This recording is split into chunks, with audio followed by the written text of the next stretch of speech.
Hi everyone, welcome back to my channel. So as promised कि आज हम लोग chapter number 8 declaration and payment of dividend का complete revision करने वाले हैं। तो ये चैप्टर शुरू होता है आपका 123 से एंड 127 तक है। तो बहुत छोटा सा चैप्टर है, इसमें ज़्यादा कुछ भी नहीं है। तो सबसे पहले इसकी मीनिंग्स की बात करेंगे हम लोग, और टाइप्स ऑफ डिविडेंड यानी कितने तरह का होता है। फाइनल एंड इंटरिम डिविडेंड दो तरह का होता है। ओके, जो हम लोग साल के आखिरी में देते हैं वो होता है फाइनल डिविडेंड, और अगर बीच में हमने डिसाइड किया कि हमें बीच में अपने एम्प्लॉयज़ को डिविडेंड देना है तो वो होता है interim dividend. Alright, then declaration of dividend, sources, interim dividend, deposit, payment and prohibition, ये सब हम लोग देखेंगे एक एक करके। देन 124 में है अनपेड अनक्लेम्ड डिविडेंड। ओके, ये बहुत इंपॉर्टेंट है, ये जाता है यूडीए, अभी हम लोग पढ़ेंगे एक आगे यूडीए के बारे में, ये वही चीज़ है। देन 125 है IEPF, investor education and protection fund. ये क्या होता है, ये भी 125 में आएगा। देखिए, ये वाला section 124 and 125, please remember it कि 124 में है यूडीए एंड 125 में है IEPF, and this is very very important, please remember this guys.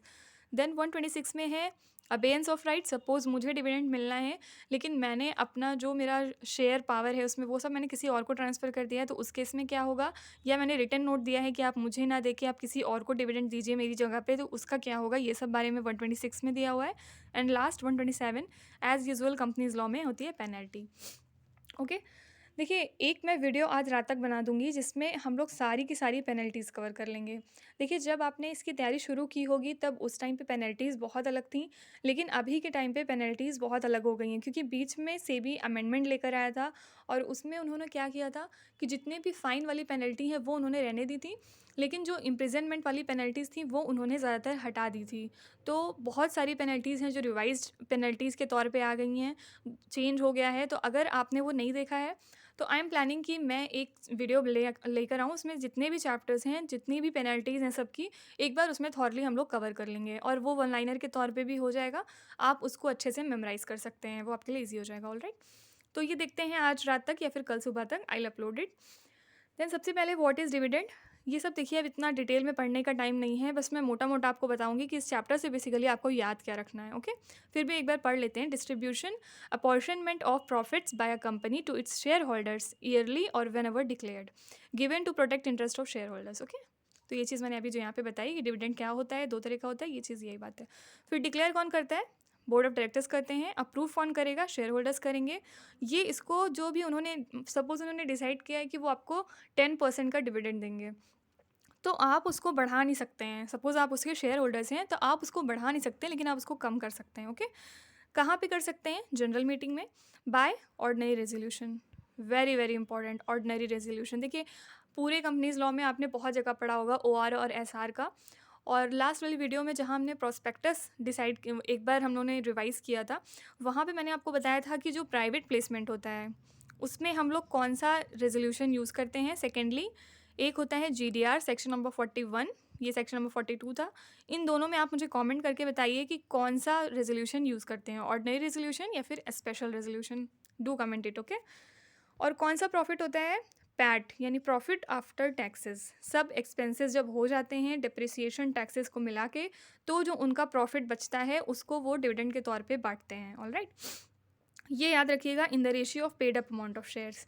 ऐसा नहीं है कि सपोज़ आपने 10 शेयर्स खरीदे किसी कंपनी ने, और किसी इंसान ने, दूसरे इंसान ने 500 शेयर्स खरीदे उसी कंपनी के, तो ऐसा नहीं है कि सबको बराबर मिलेगा। आपको भी 50 रुपये मिल रहा है तो उसको भी 50 रुपये मिलेगा, ऐसा नहीं है। आपने अगर 10 शेयर्स लिए हैं तो हो सकता है आपको 10 रुपये मिले, उसने अगर 500 शेयर्स कंपनी के लिए हैं तो उसको 500 रुपये मिलेंगे। ऑलराइट, यानी ये बहुत इंपॉर्टेंट है कि in the ratio of paid up amount of shares, यानी आपने जो शेयर्स खरीदा है उस पर जो पैसे दे दिए हैं आपने ऑलरेडी, उसके हिसाब से उस रेशियो में आपको डिविडेंड डिक्लेयर होगा और वो डिवाइड किया जाएगा। और ये चीज़ कहाँ लिखी हुई है, सेक्शन नंबर 51 में। ऑलराइट, आई होप यहाँ तक अभी तक आपको क्लियर है सब। देन ये देखिए, एक टाइमलाइन है, ये मैंने यूट्यूब से बनाई थी, पता नहीं कहाँ से, मुझे याद नहीं है, लेकिन किसी टीचर ने पढ़ा रहे थे उस टाइम, तो उन्होंने बहुत अच्छी टाइमलाइन बनाई थी। बहुत ईजिली आपको पूरा चैप्टर इसमें कवर हो जाएगा। सबसे पहले देखिए, यहाँ पे हम लोग डिक्लेयर किए हैं डिविडेंड। ओके, यहाँ पे डिक्लेरेशन ऑफ डिविडेंड, 5 दिन के अंदर अंदर आपको पैसा कहाँ जमा करना है, deposit dividend in scheduled bank. Alright, 5 दिन के अंदर। ये क्वेश्चन अभी आपको याद हो, कंपनीज लॉ MCQ जब हम कर रहे थे तो उसमें ये क्वेश्चन मैंने, यही क्वेश्चन था वो, कि जो सपोज डिक्लेयर हो गया है तो वो कब तक बैंक में डाल देना चाहिए, 5 दिन के अंदर अंदर। और अगर आप ऐसा नहीं करते हैं, इफ़ नॉट, तो आपके ऊपर पेनल्टी है 18% की।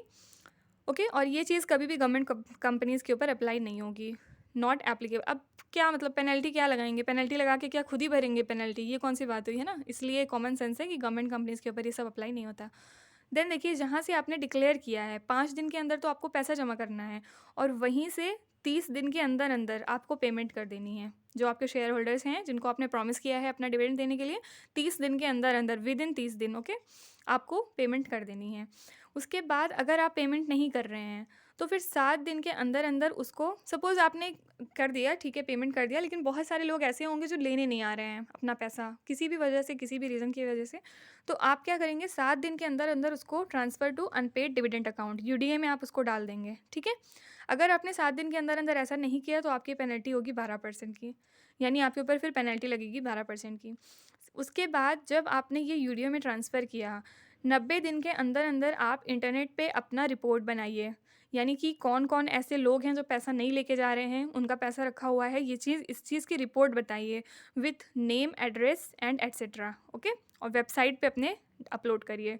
उसके बाद इस दिन से, ये 7 दिन के बाद के पीरियड से, अगर वो चीज़ 7 साल तक कोई लेने नहीं आया, कोई भी उसका नॉमिनी नहीं है, कोई भी आके नहीं कह रहा है कि वो उसका पैसा है, उसको चाहिए, तो फिर हम उसको कहाँ डाल देंगे, आईपीएफ में, investor education and protection fund.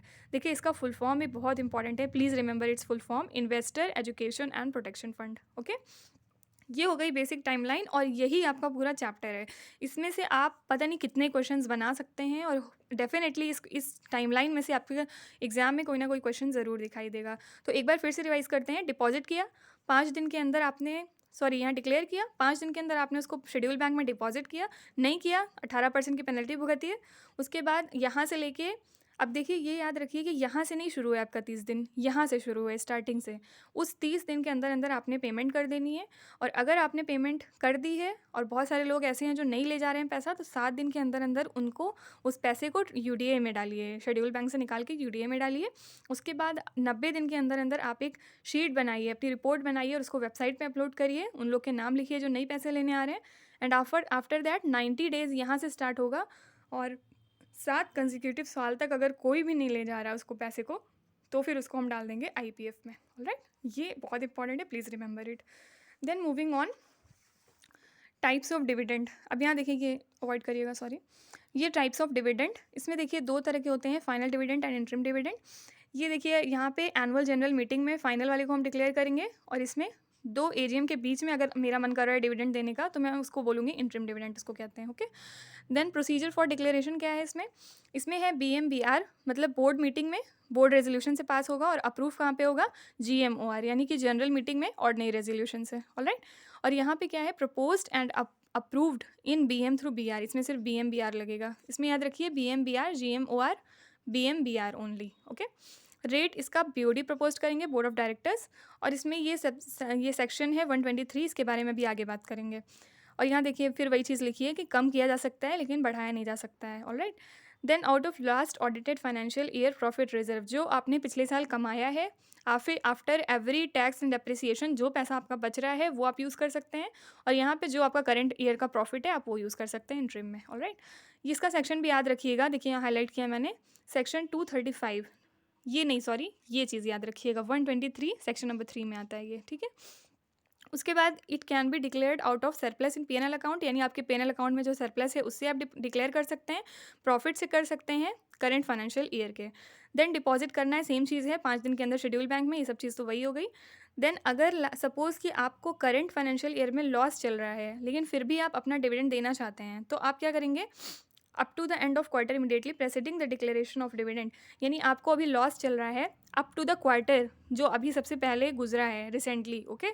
तो आप क्या करेंगे, जो रेट ऑफ डिविडेंड होगा वो average of 3 immediately presiding years, financial years होगा। यहाँ पे एक वर्ड ऐड कर लीजिएगा, फाइनेंशियल ईयर्स, ओके। यानी कि जो 3 पहले आप जो रेट दे चुके हैं, उसमें फाइनेंशियल ईयर्स में जो आपका रेट था उसका एवरेज यहाँ पे यूज़ करेंगे, ऑलराइट। अगर कोई भी लॉस नहीं है, अगर आप ठीक ठाक चल रहे हैं, तो फिर आप जो चाहे वो दे सकते हैं बोर्ड रेजोल्यूशन से। और फर्स्ट क्वार्टर में आप कभी भी इंटरिम डिविडेंड नहीं दे सकते, ये याद रखिएगा, ऑलराइट। और सोर्सेज क्या हो सकते हैं डिविडेंड के, out of current financial year, previous financial year, both, money provided by central government या फिर स्टेट गवर्नमेंट। छोटे छोटे पॉइंट्स हैं, आप प्लीज़ याद रखिएगा इनको। Then moving on, before declaration company can transfer such percentage of its profit for that financial year as it may consider. देखिए कोई लिमिटेशन नहीं है कि आप कितना पैसा डालेंगे, ठीक है। तो ये बहुत इंपॉर्टेंट है कि जितना कंपनी को लगता है वो उतना पैसा डाल सकती है। Transfer is not mandatory, if no transfer takes place allowed, percentage not fixed it's company's description.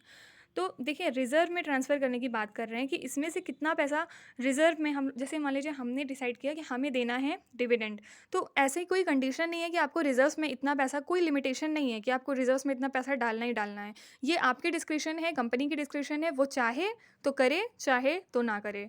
और परसेंटेज क्या है, मतलब कितना परसेंट डालेगी, ये भी टोटली उसी के ऊपर डिपेंड करता है। उसको जितना सही लगता है वो उतना परसेंटेज डाल सकती है। ऑलराइट, तो ये हो गई इसकी बात। देन देखिए यहाँ पे लिखा है percentage not fixed it's company's description. ये बहुत इंपॉर्टेंट है। एक्चुअली ये मैंने यहाँ पे ऊपर इसलिए रखा है क्योंकि जब मैंने मॉक सॉल्व किए थे तो उसमें 2-3 बार ऐसे क्वेश्चंस आए थे, मेरे गलत हो गए थे, ये चीज़ नोट्स में कहीं नहीं थी, इस वजह से मैंने ये टॉप पे लिखा हुआ है। Okay, then coming to payment of dividend, कैसे कर सकते हैं आप pay? Cash, cheque, warrant, electronic mode, NEFT यानी नो पोस्ट डेटेड चेक, ये नहीं अलाउड है। बाकी सब कुछ ये कैश वैश सब कुछ कर सकते हैं। ओके, रजिस्टर्ड शेयर होल्डर्स को करेंगे। If share transfer within 15 दिन, if process complete next person can take it. 15 दिन के अंदर अगर सब कुछ प्रोसेस जो है ट्रांसफर वाला हो जाता है तो आप उसको दे सकते हैं। Then applicable to Nidhi companies, mutual benefit if not claimed in 30 days। Then ये चीज़ आप थोड़ा पढ़ लीजिएगा, ऐसे ही है। Then capitalization of profits and reserves of a company, that is bonus issue allowed होता है, ये याद रखिएगा, बहुत इंपॉर्टेंट है। Bonus issue is allowed in this payment of dividend. Okay, then देखिए declaration of dividend out of accumulated profits. In case of adequacy और absence of profit, dividend declared out of profits earn in previous year. मैंने आपको बताया कि अगर current year में loss चल रहा है तो जो पहले आपने कमा के रखा है उसमें से ही आपको देना पड़ेगा डिविडेंड। कैसे कर सकते हैं? रूल 3 के अकॉर्डिंग करेंगे, अभी हम उसके बारे में आगे बात करेंगे। तो एग्जाम्पशन क्या हो जाएगा इसका? अभी मैंने आपको बताया कि ये सब चीज़ें गवर्नमेंट कंपनी के ऊपर नहीं एप्लीकेबल होती हैं। ऑलराइट, और हमेशा याद रखिएगा जो डिविडेंड होता है वो हमेशा फ्री रिजर्व्स के ऊपर दिया जाता है। आप कोई भी रिजर्व अगर आप साइड में रखे हैं अपने, for example revaluation reserve, amalgamation reserve या फिर कोई स्पेशल रिजर्व, तो आप उसमें से ये पैसा नहीं निकाल सकते हैं। अगर आपके पास फ्री रिजर्व में पैसा है तो आप सिर्फ उसी से विदड्रॉ करेंगे। ऑलराइट, ये बहुत इंपॉर्टेंट 2 पॉइंट्स हैं। Then coming to rule 3 now, देखिए रूल 3 की अगर हम लोग बात सबसे पहले यहाँ देख लेते हैं।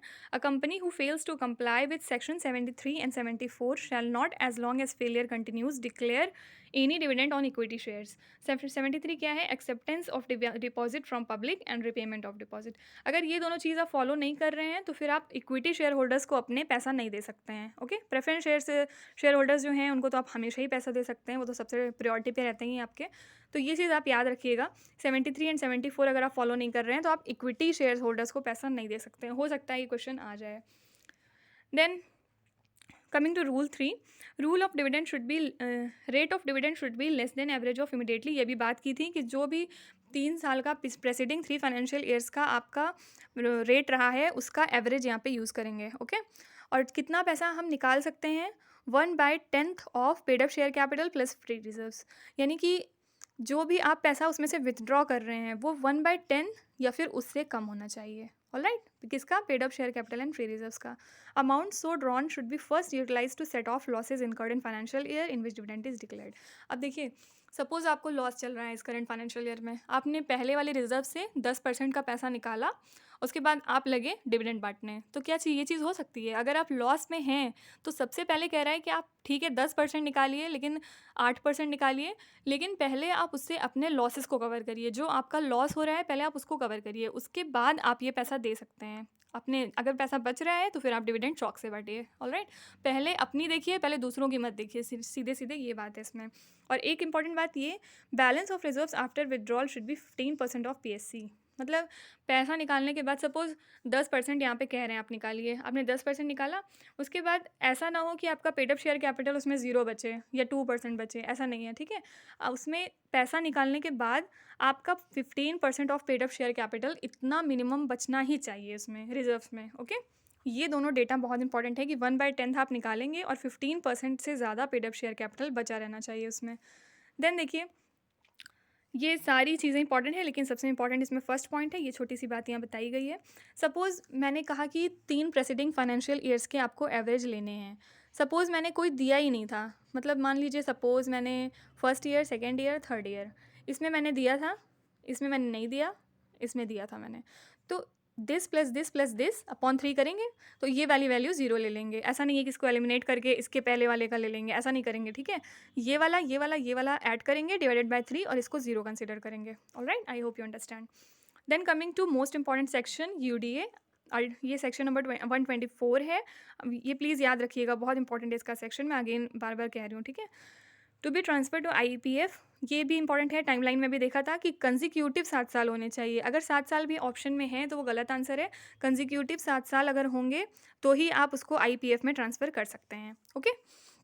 और शेयर होल्डर उसको कहीं से भी ले सकते हैं, आइदर यूडीए और आईपीएफ, वो कहीं से भी ये पैसा अपना, उनका पैसा है, वो चाहे जब ले सकते हैं आके। अब देखिए यहाँ पे पेनल्टी में, यहाँ पे क्या है, अगर आपने यूडीए में ट्रांसफ़र नहीं किया तो यहाँ पे पहले पेनल्टी थी 1 to 25 लाख कंपनी के ऊपर, अगर डायरेक्टर हैं तो 1 to 5 लाख प्लस 12% की पेनल्टी। तो अब देखिए ये चीज़ जो है, ये यहाँ पे पेनल्टी अभी जो रिसेंट अमेंडमेंट आया है उससे हट गई है। अब पेनल्टी क्या है, ये कंपनी के ऊपर है कि 1 लाख टू 500 और 10 lakh, whichever is lower. 500 per day है यहाँ पे, ठीक है, ये 500 पर डे, यानी कि इन दोनों में जो कम होगा वो, और ये आप समझ रहे होंगे आई होप कि 1 लाख टू 500 पर डे और 10 lakh whichever is lower. फिर देखिए फिर लोअर हायर वाला आ गया, मैं आपको बार बार बोल रही हूँ, है ना। इसी तरह यहाँ पे 20,000 to 100 rupees per day to 2 lakh whichever is lower, ये जो है ये डायरेक्टर के ऊपर है, ये ऊपर वाला कंपनी के ऊपर है, और इसके साथ 12% की पेनल्टी हमेशा रहेगी। ऑलराइट, ये याद रखिएगा। All shares against which dividend has not been paid for consecutive 7 years or more shall be transferred to IPF। Again वही बात लिखी हुई है। देखिए शेयर्स भी यहाँ पे, ये एक्चुअली कहने का मतलब ये है कि शेयर्स भी ट्रांसफ़र हो जाएंगे आईपीएफ में, ओके, पैसे के साथ साथ। ये अब छोटी सी बात आईपीएफ के बारे में देख लेते हैं जल्दी जल्दी। Audited account should be forwarded to central government annually और ऑन डिमांड।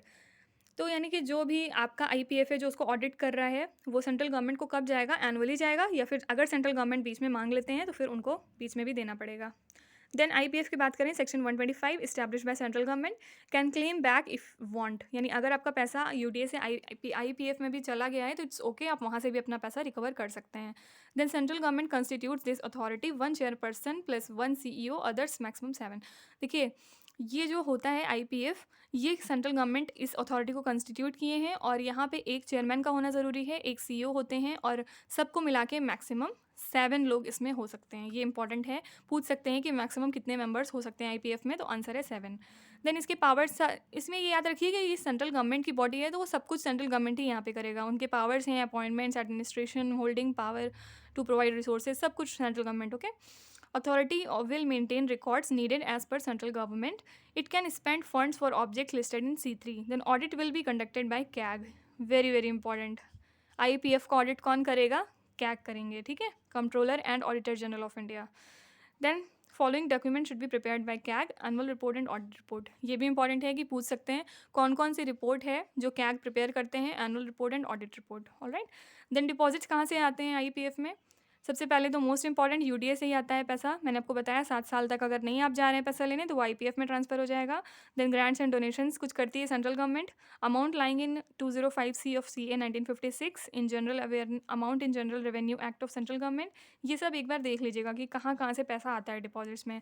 देन यूटिलाइज़ कहाँ कहाँ होता है, देखिए लाइन एक्चुअली बनाई थी, ये कुछ पॉइंट्स बाद में ऐड किए थे ना इस वजह से, तो ये वाले जो पॉइंट्स हैं ना ये इसी में है, ओके। और यहाँ पे ये नीचे पूरा है, कहाँ कहाँ यूटिलाइज़ कर सकते हैं, रिफंड कर सकते हैं पैसा। सपोज़ मेरा पैसा था चला गया आईपीएफ में, मैं गई 8 साल बाद, मैंने अपना पैसा ले लिया।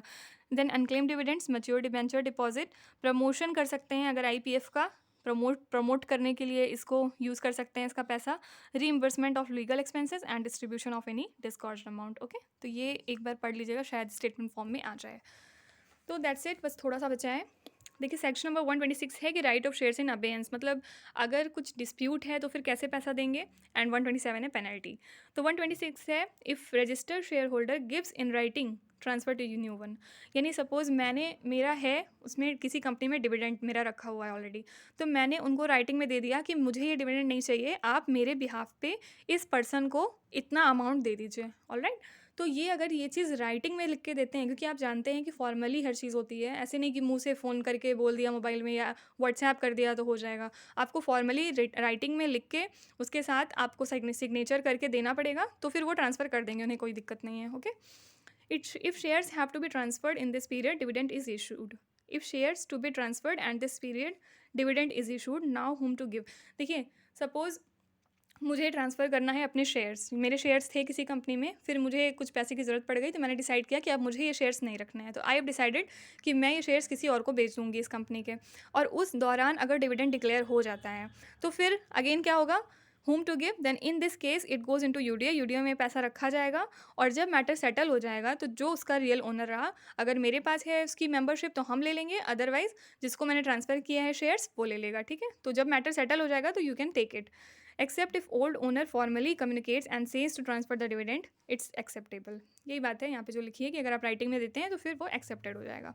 Then section number 127, if declared and not paid within 30 days. Suppose आपने डिक्लेयर किया कि डिविडेंड मिलेगा, लेकिन ये वाली पेनल्टी, ये वाली चीज़ है, रुकिए मैं आपको एक सेकेंड दिखाती हूँ।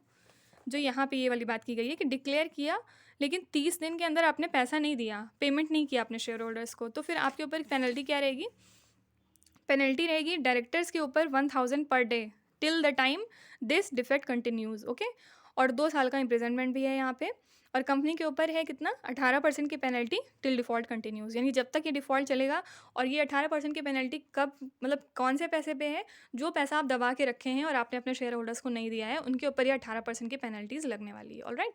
देन यहाँ पे एक्सेप्शंस क्या है, देखिए, when could not be paid, यानी सपोज़ डिविडेंड डिक्लेयर हुआ है और मुझे डिविडेंड मिलना था 10% का, लेकिन मुझे नहीं मिला, तो ऐसा कंपनी कब कर सकती है, ये एक्सेप्शन है कुछ, बाय ऑपरेशन ऑफ लॉ, अगर लॉ ऐसा कुछ कहता है, या डिस्प्यूट है अगर राइट टू रिसीव, यहाँ बताया था कि अगर राइट टू रिसीव में डिस्प्यूट है तो वो यूडीए में चला जाएगा, और जब वो मैटर सेटल हो जाएगा उसके बाद रियल ओनर जाके अपना पैसा ले सकता है।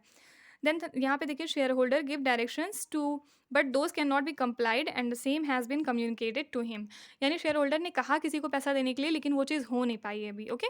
Then not due to default of company, अगर कंपनी का इसमें डिफॉल्ट नहीं है, और या फिर lawfully adjusted against any other sum due from shareholder, यानी कि मेरा कोई पैसा सपोज बकाया था या मैंने पेड अप अपना अमाउंट नहीं पे किया है, तो वहाँ पे क्या हो सकता है कि पैसा एडजस्ट हो जाता है वहाँ पे। तो ये छोटा सा चैप्टर था, आई होप मैंने शायद सब कुछ ही इसमें से कवर कर लिया है, कुछ नहीं छोड़ा है। I hope this video will be helpful to you in revising declaration payment of dividend chapter.